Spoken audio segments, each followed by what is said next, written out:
Months of phone calls and a DNA trail led two brothers to their birth mother. Anthony Wiggs and Raymond Abreu were separated from their mother as infants. Raymond was speechless. He glanced at his younger brother, then his eyes darted back to the entrance to the Dallas-Fort Worth International Airport baggage claim. The woman continued to walk slowly toward them, then she froze. "Elsie," Anthony called out, his voice a tone higher. "Raymond?" she asked. It was an emotional reunion between a mother and her sons that had been 46 years in the making. "I love you," she whispered, kissing both men on the cheek again and again.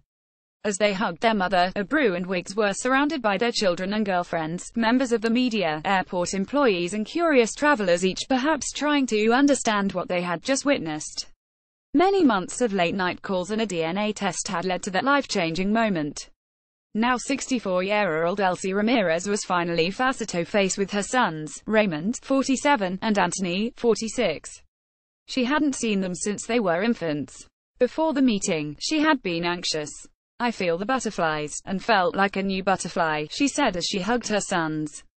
Ramirez said she left Aguadilla, Puerto Rico, in the 1970s shortly after her relationship with her husband broke down. He was in the military and stationed at Ramey Air Force Base. Soon after the couple's relationship soured, social services in Puerto Rico became involved and the brothers and their mother were split up.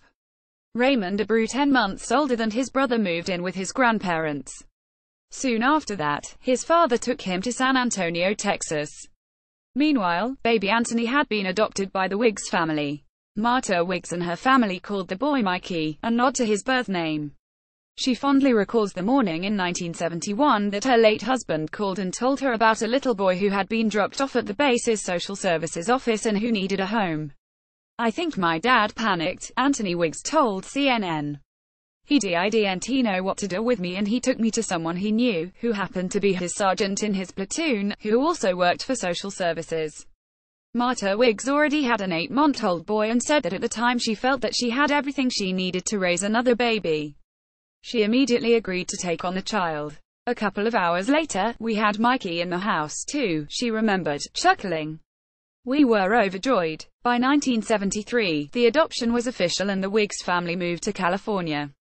Ramirez said she looked for her boys after she moved from Puerto Rico to Massachusetts and was devastated that she couldn't find them. She said the separation caused her years of pain. Anthony, meanwhile, had become curious about his family history. His adoptive mother showed him his birth certificate. He searched the white pages each day and would make a few calls to Puerto Rico, New York and Florida. Eventually he connected with Raymond's ex-wife living in Texas, who put the brothers in touch. Both believed their mother was dead. Everybody they knew to us told them so. But still they weren't convinced. "My brother found me first when I was 28 and he continued the mission to find Mom," Raymond Abreu said. "He was just die-hard, I'm going to find her." In May this year they made a massive breakthrough. Anthony's girlfriend bought him a DNA test for his birthday. He was able to connect with a large database of historical records to find living relatives who shared the same DNA. The test threw up a match for Wiggs' cousin, Elsie Ramirez's nephew, who he then tracked down. The man broke some stunning news: Elsie was alive and living in Massachusetts.